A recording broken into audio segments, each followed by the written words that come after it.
Hey, fabulous family and friends, it's your Aunt Julene. Today we're reading another value book. This one is The Value of Honesty, the story of Confucius. Confucius lived a really long time ago. He lived more than 2,500 years ago, so he's definitely the oldest person that we've ever read about. And he made the world a lot better because he was such an honest and wise man. So I'm excited to learn about him with you. The Value of Honesty, the Story of Confucius, by Spencer Johnson. Once upon a time, many years ago, a little boy named Confucius lived with his mother and father in the province of Lu in the far-off land of China. Like most children, Confucius liked to play and dance and laugh and sing songs. He also liked it when he was with his parents. The boy's parents thought Confucius was a very special child, but that is not surprising. Parents often think that their children are remarkable. What is surprising is the way that the boy's father spoke to him. Confucius was only 3 when his father called him one day. Confucius went and stood at his father's knee.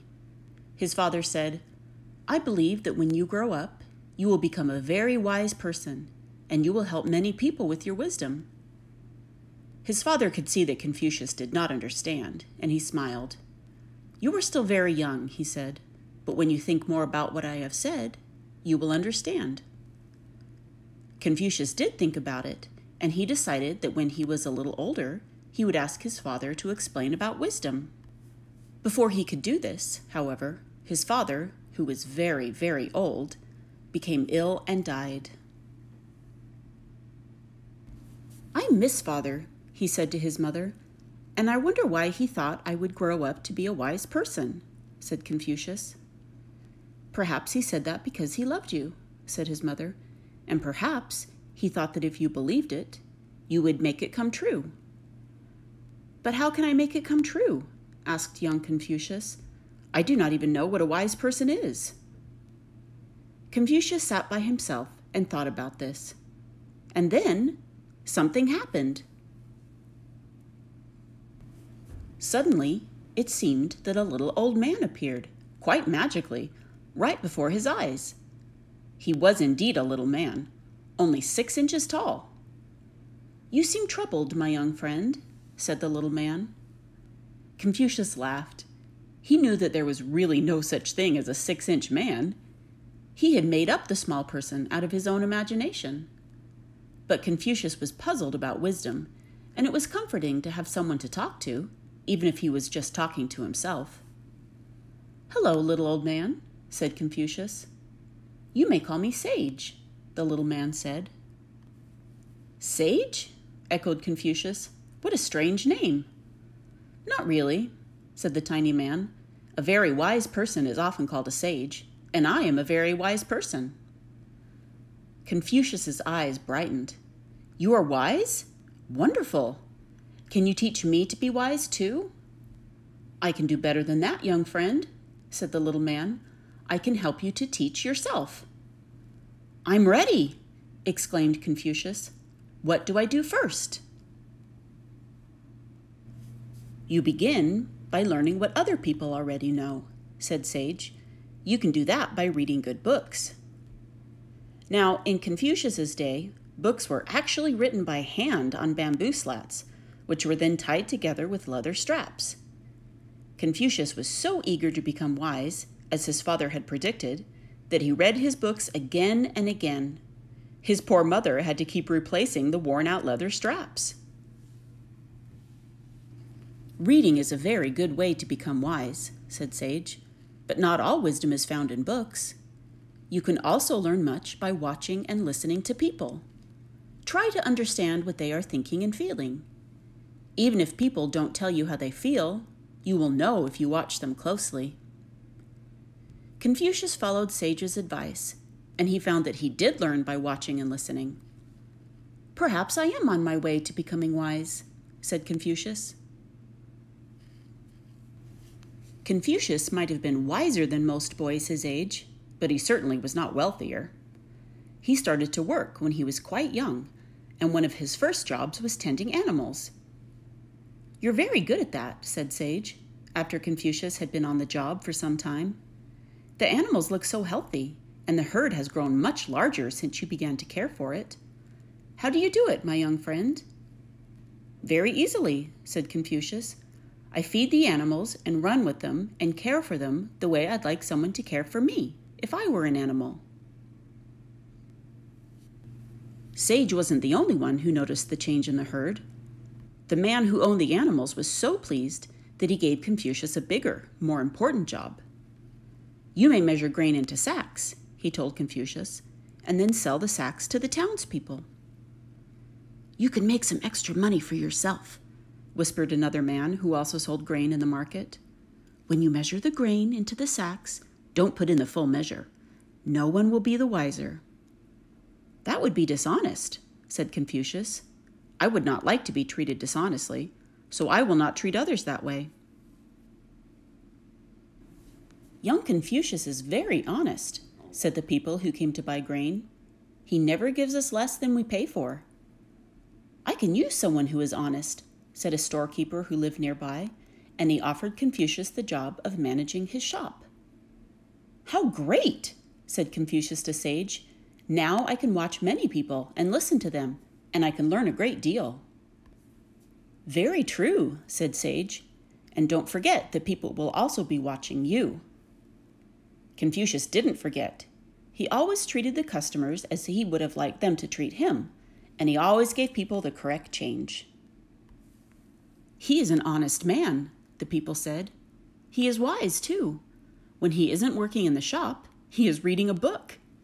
He knows a great deal, that young fellow." Confucius's good reputation grew until one day a rich man came into the shop and asked if Confucius would teach his son. "I admire your wisdom and your honesty," said the man. "I would like my son to learn what you know." What do you think Confucius did when he heard this?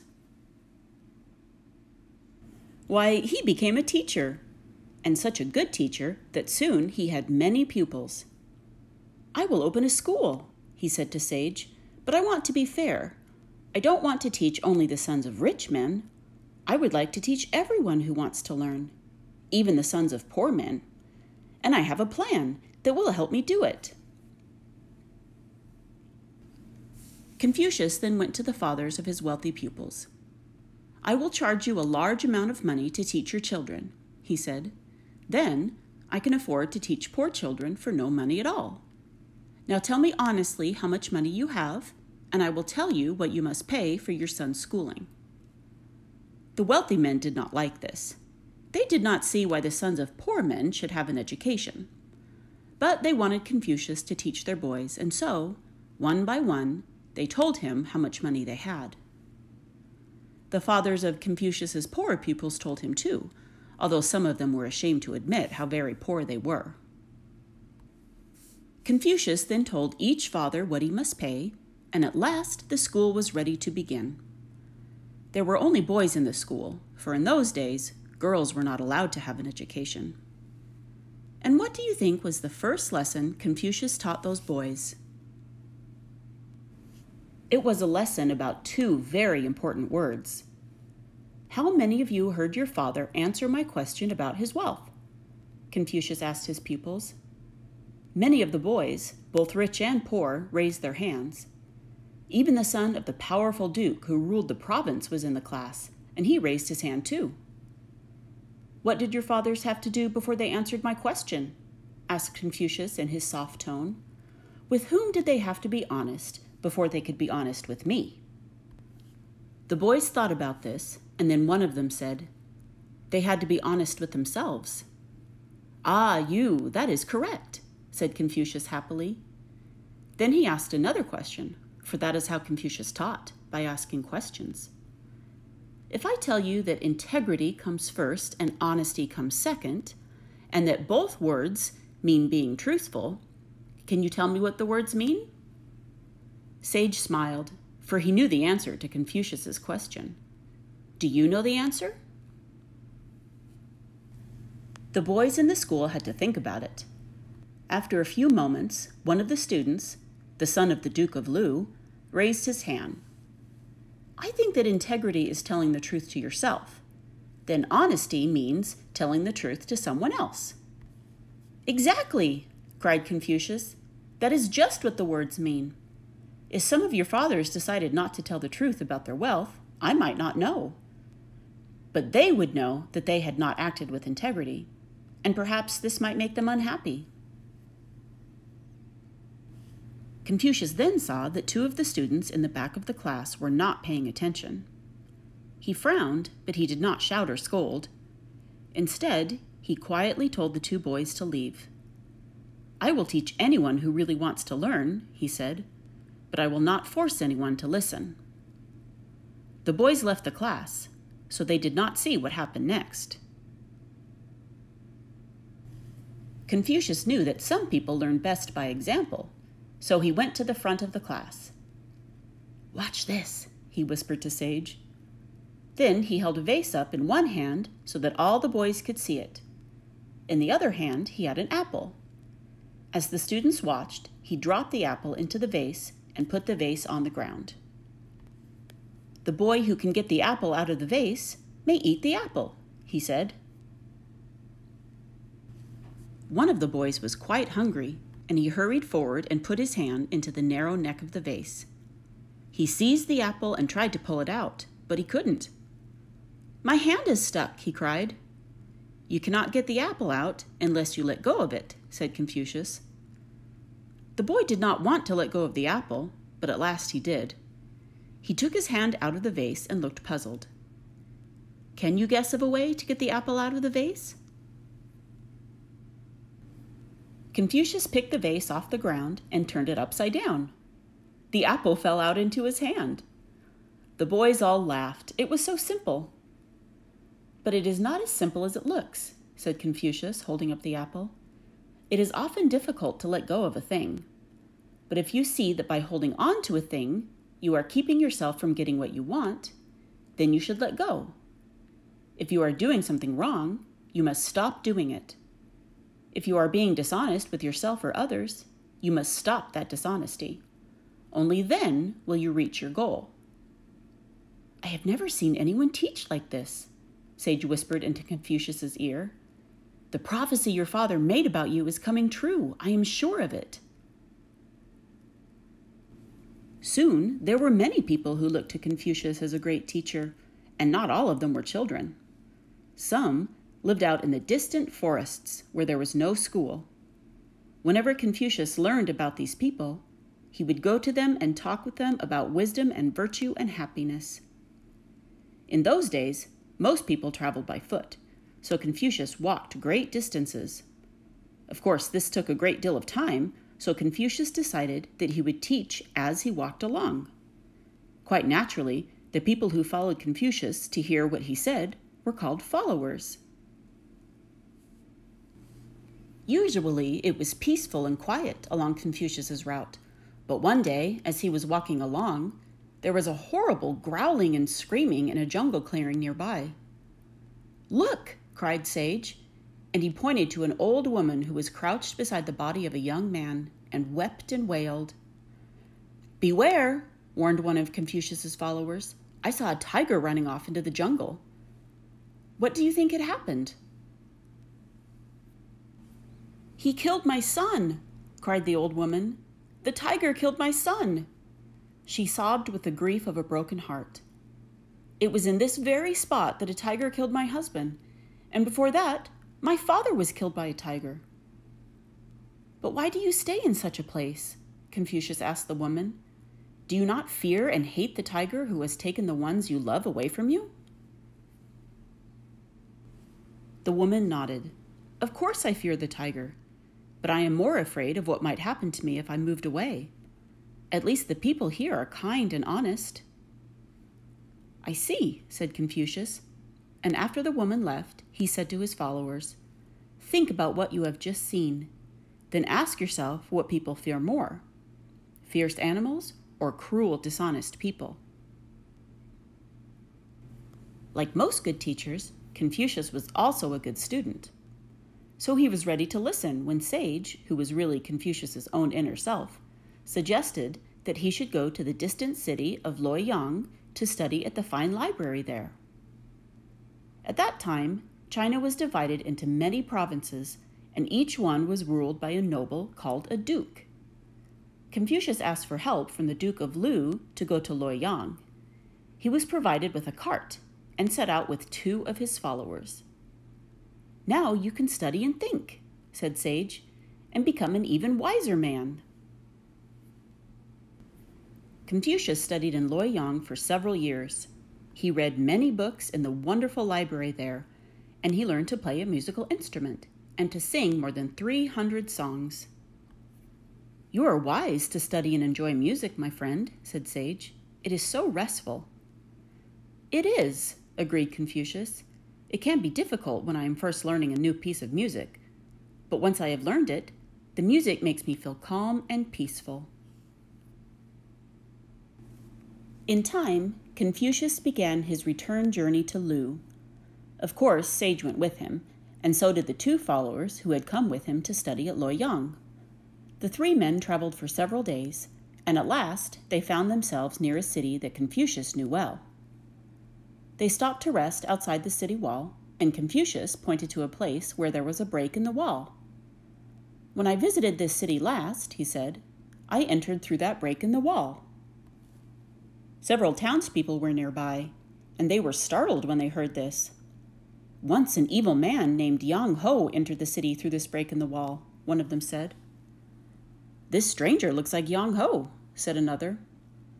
The townspeople then hurried to tell the police that the cruel outlaw named Yang Ho was resting near the city wall, and that he could be captured and punished for his crimes.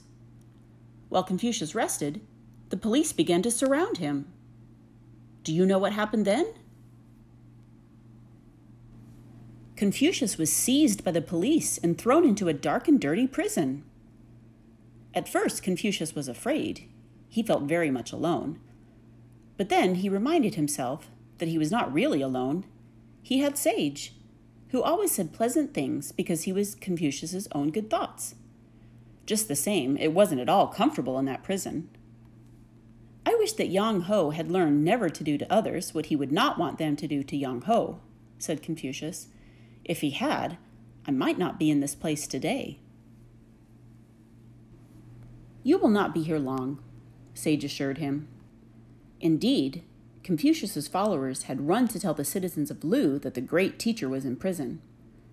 Many people who knew Confucius hurried to the prison to identify him as an honorable man who should be treated with respect. Of course, the police officials released Confucius immediately. "And what have you learned from this?" Confucius asked his followers when they were again on their way home. "When people know that you behave well," said one young man, "they, in turn, will behave well toward you." Confucius and his followers were nearly home when they saw a royal messenger approaching. "My lord," said the messenger, bowing to Confucius, "the Duke of Lu asks that you come to the palace." Confucius agreed to follow the messenger to the palace. Sage was terribly excited. He knew that the person who was then the Duke of Lu had once been a boy in Confucius's class. "I wonder why he wants to see you," said Sage. Confucius and Sage soon learned why.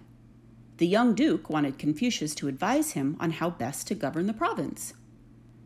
"I will be happy to advise you," Confucius told the duke. "I have always wanted to see my ideas put to practical use so that I could help more people." So the Duke of Lu began to do as Confucius advised. He behaved properly and honestly, and he respected other people. And then what do you think happened? Because their ruler was honest with his subjects and treated them well, the people of Lu became more honest with one another. The merchants did not cheat their customers, and the laborers were not idle on their jobs. Roads and bridges were repaired, so it was easier for people to travel. More food was grown, so the people were better nourished. They spoke kindly to one another, and they felt better because of it. In time, the bandits were driven out of the mountains, and Lu became a very safe place to live. Everyone, young and old, rich and poor, was treated fairly in the courts. Honesty was rewarded, and dishonesty was punished. The people were happy to live in such a place. Often the people of Lu stopped to talk with one another of their new way of life. "Isn't it wonderful?" they would say. "Life works so much better when we all behave in an honorable way. What a good thing that Confucius is advising our Duke, and the Duke is wise to follow his advice." And so, for 3 years, things went on very happily in Lu. But elsewhere, people were not happy. In Qi, which was the province next to Lu, the ruler was neither honest nor kind.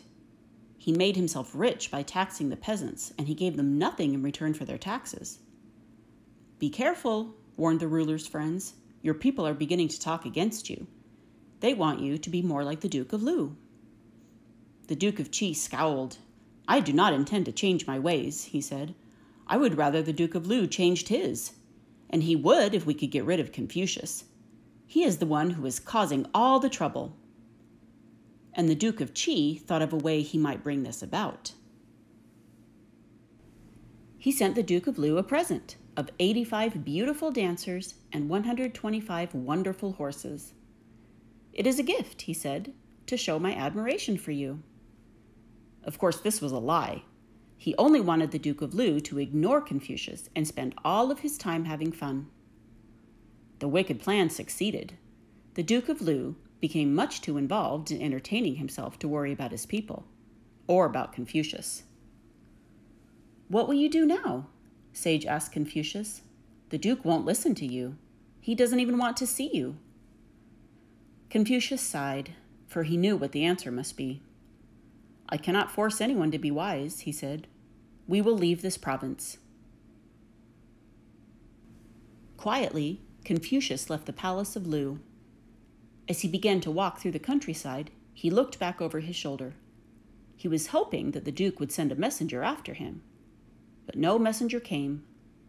The Duke of Lu was busy enjoying his wonderful gifts from the Duke of Qi. He wasn't thinking about anyone's feelings but his own. Confucius thought about the other neighboring provinces. "Perhaps we will go to Wei," he said, "or perhaps the Duke of Song would make us welcome." But as Confucius and his friends wandered in the countryside, trying to decide which would be the best place for them to go, they looked back and saw that there were soldiers following them. "That is the army of the Duke of Qi," said Sage. "For a long time he has hated you because you believe that a ruler should be virtuous and honest, which he is not. He's afraid that his people will rise up against him, and now I'm afraid that his army will kill you." "Perhaps they will, Sage," said Confucius. Then, since it was beginning to rain, Confucius took shelter under a great tree, and he waited. The followers of Confucius were very upset. Some of them wanted to remain with their teacher, and others wanted to run away. "We will be killed if we stay," they say. "What can we do against an army?" Confucius saw that they were concerned, and he called his 3 favorite students to him.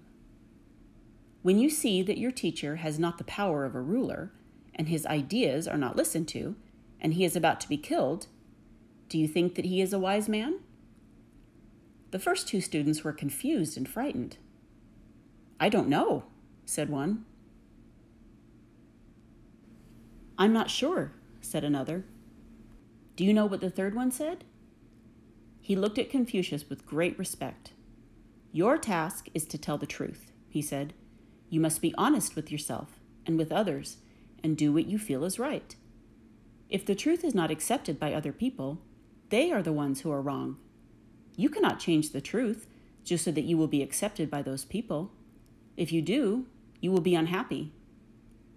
Confucius smiled. "You have learned your lessons well," he said. "Very well indeed." Then, as the rain continued to pour down, Confucius sat out in the open and played music and sang. He knew he was in danger, but he was happy. He knew that he was a good and honest man, and even if the soldiers killed him, they could not destroy this truth. But the soldiers did not kill Confucius, for he had many friends. It was to one of these friends that a follower of Confucius ran for help. This friend was a powerful man who had soldiers of his own. When he heard that a hostile army threatened Confucius, he called his generals and sent them to rescue the great leader. When the army of the evil duke saw the other soldiers approaching, they ran away. They had planned to kill Confucius, but they were not ready for a fair fight. Some people think that Confucius was always perfect, always polite and honest. Confucius and Sage knew this wasn't so. Confucius was like all of us. He made mistakes now and then. Once, when he was living in a small hut in the jungle, a man whom he did not like came to see him. "I don't really want to see that man," said Confucius. "In fact, I dislike him so much that I will be quite rude to him." Confucius then told one of his followers to tell the man that he was not at home. Once having done this, he sat in his hut, played some music, and sang very loudly so that the man would know that he was home. "You lied," said Sage, "and you hurt that man's feelings." Confucius knew it, and the more he thought about it, the more unhappy he felt. "Never mind," said Sage. "Worrying won't help. Just try to learn from your mistakes." As he grew older, Confucius learned more and more and more. He learned from reading, from watching, and from listening. He even learned from his mistakes. After he had wandered through China for 14 years, Confucius was called home again to the province of Lu. Again he took his place in the royal court, and again the duke listened to his wise advice. By now, Confucius looked very much like Sage. And if Sage still whispered into the mind of the wise old man, well, no one noticed. For in fact, Confucius had become a sage. "I have learned much by reading books," said Confucius to Sage. "Perhaps at last I am wise enough to begin to write a book of my own." "I think you are," said Sage. "What will you call your book?" "I will call it Spring and Autumn," answered Confucius. "It will be the history of the province of Lu. I will write down what has happened here for the past 250 years. I will point out what I think was wise and what was unwise, so that others may read and learn from my book." "But he knows so much," said Confucius's followers. "He will never be able to write it all down. We must help." So the students who surrounded Confucius listened to him and wrote down much of what he said. Today, much of what we know about this great teacher, who lived 2,500 years ago, is because of what was written down by his followers. One of the things they wrote down was this: when each person learns to be honest with himself, he will like himself. And when many people do this, the world will be a better place to live in. Many things have changed in China since the time of Confucius. Today, it is a modern land. In some ways, the people are different, but in many ways, they are still the same. They still talk about Confucius, even though he lived so many years ago. Perhaps they know he was right. Do you think Confucius was right? Do you believe that being honest with yourself and others helps you feel good about yourself? Only you can decide about the value of honesty in your own life. But whatever you decide, let's hope that it gives you a good feeling about yourself. Just like it did for our good friend Confucius. The end.